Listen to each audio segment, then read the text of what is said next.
Hey, welcome, ladies and gentlemen, to this edition of the 700 Club. We've got a jam-packed show for you today. Terry, I want to ask you a question. What is the national bird of America? The bald eagle. How many do you suppose we should allow to be killed every year? Would 4,200 be about right? To be killed every year? Yeah. Well, I mean, forgive me, but...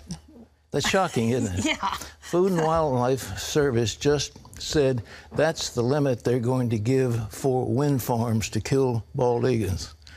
With all that we go through to save those little mice in That's those right. fields, So we're going to slaughter the national bird in order to have climate change with those great big windmills. Wow. Can you believe that? No. I read that yesterday. I was shocked. I mean, I'm literally shocked. I mean, there's such hypocrisy going on in this country, ladies and gentlemen.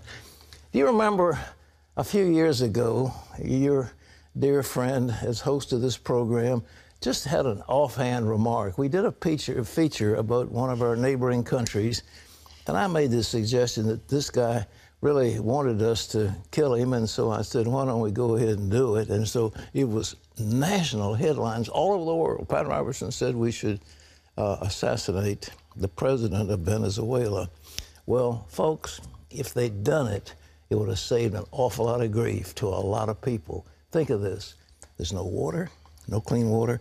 There's no bread. There's no meat. There's no electricity. There's no currency. The hospitals are in desperate conditions. They don't have any aspirin. They don't have any painkillers. They don't have much of anything. People lying in blood in the floor of hospitals. It is like a charnel house down there, and it's getting worse and worse as Maduro is the successor to Chavez, who was the dictator who thought he was going to set up a socialist paradise. If any young people are listening to me in this program and you think Bernie Sanders has the answer that we should have socialism in America, go to Venezuela and you'll see what a socialist nation is all about. Terry. Well, people there are protesting against the terrible living conditions, but it looks like the president in Venezuela will stay in power. Caitlin Burke has the story. Venezuela is a country rich in natural resources, the fifth largest exporter of oil in the world. But despite its assets, the economy is disintegrating. With basic necessities scarce and inflation skyrocketing, some reports suggest it could go as high as 700%. The people of Venezuela are suffering from violence, a world record of daily murders, and random kidnappings. They are suffering permanent shortages of food, basic goods, most medicines, and medical care. Water is scarce and no longer guarantees the former sanitary standards. Even electricity is subject to frequent rationing. Many blame the economic collapse on the country's socialist leader, President Nicolas Maduro. The people of Venezuela calling for him to be ousted before the end of his term. But in an effort to hold on to power, he's declared a state of emergency. I constitutionally decided to adopt a new emergency decree, which gives me enough power to defeat the coup, the economic war, to stabilize our country socially, and to face all the international and national threats that we have now against our country. This decree expands on Maduro's previously declared economic state of emergency from last January. It's still unclear, however, what the president intends to use his special powers for. Whatever the solution of the crisis will be, the people of Venezuela need their institutions to address the security situation and to put the economy back on track. The people of Venezuela say they're tired of food and energy shortages, and they're taking their protests to the streets. I'm tired of this tragedy and everything. I want him to leave quietly and peacefully, that he leave Venezuela to us, that we have people to solve the problems. What we want is to remove this yoke off of us to be able to live well.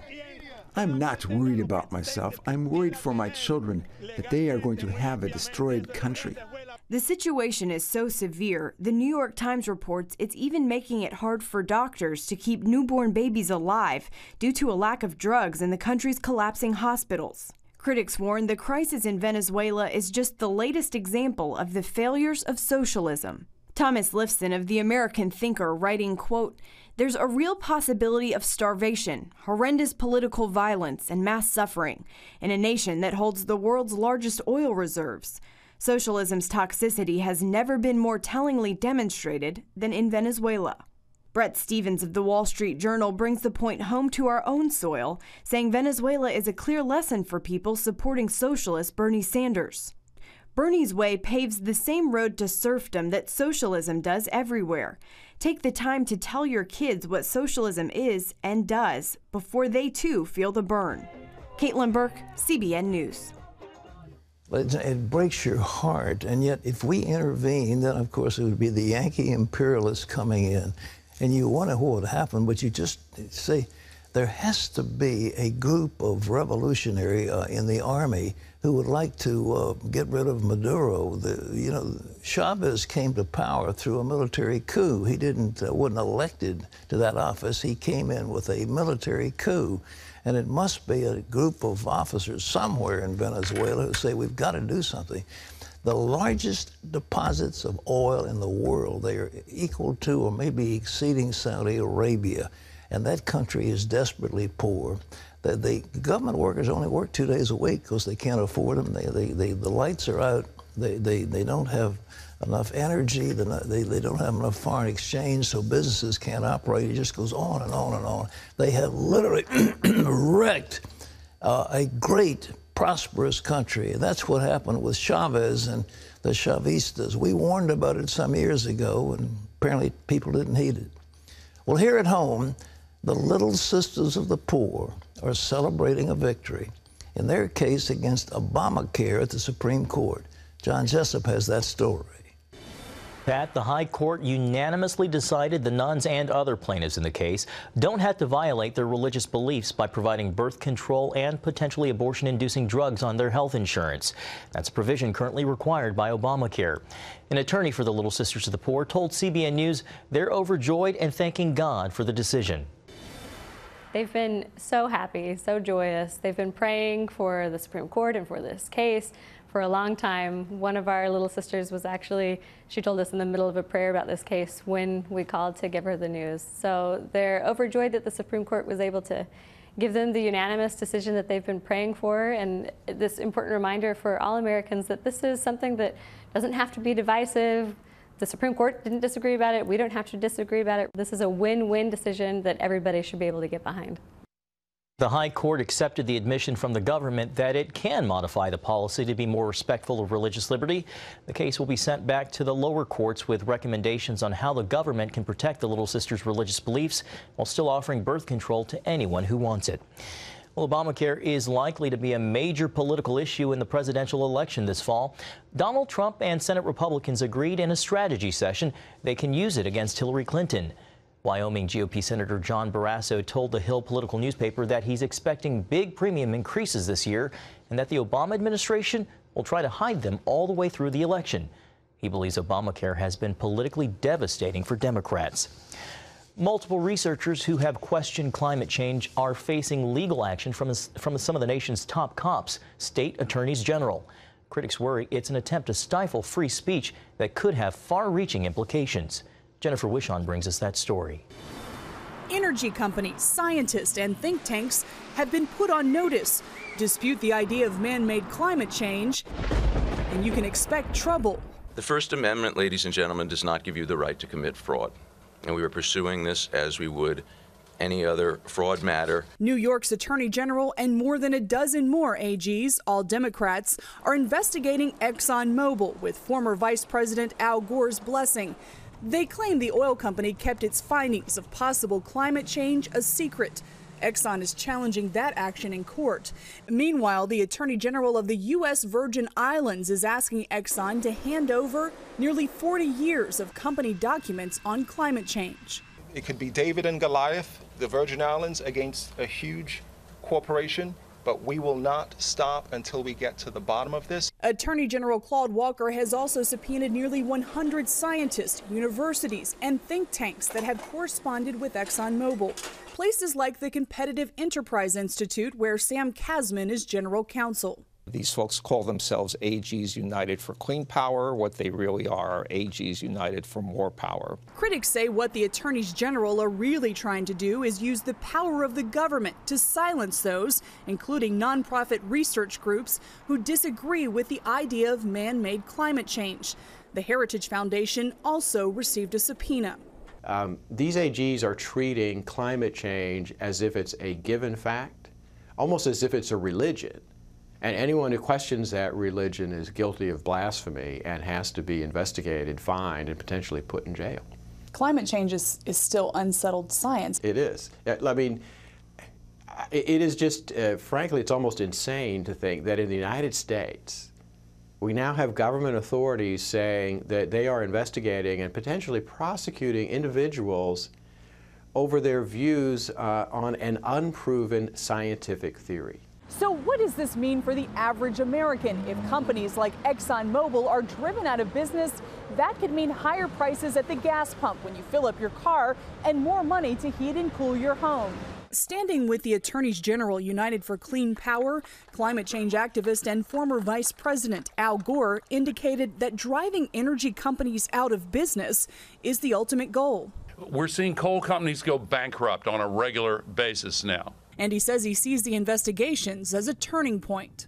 To hold to account those commercial interests that have been, according to the best available evidence, deceiving the American people. There are also concerns about what many see as clear violations of free speech. Do you think ultimately this will have a chilling effect on research? Oh, it's definitely already having a chilling effect, because you have lots of university researchers finding that if they take a contrary line on global warming, they find their funding grants being stonewalled. They have to go looking elsewhere than the federal government for research monies.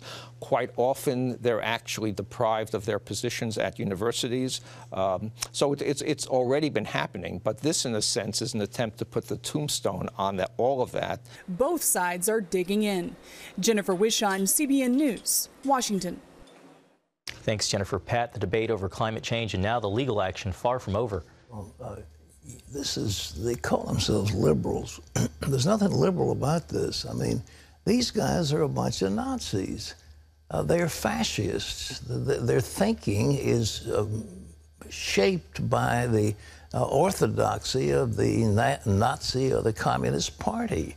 That's where they're getting their information. That they are responding to differing opinions the same way as the totalitarian dictators do. If somebody disagrees with them, they put them in jail. And so if you disagree with people on climate change, they want to put you in jail. ExxonMobil they're bringing lawsuits against them because they have said that fossil fuels are not necessarily the only cause of global warming, if such a thing exists. And you look at other planets in our solar system, and they're getting warmer, and it has nothing to do with any fossil fuel because they don't have big SUVs on Mars. And yet, this is unproven science. But in the university, there is an orthodoxy that is totally stultifying. It is unbelievable how stultifying. And if you happen to be an evangelical Christian, if you happen to be a Republican, if you happen to, disagree with global warming, etc., you don't get a tenured position, you don't get a position, you might get fired. It's that way across the board. Who ever heard of a country that's supposed to be free? I believe in the free exchange of ideas. Let people speak.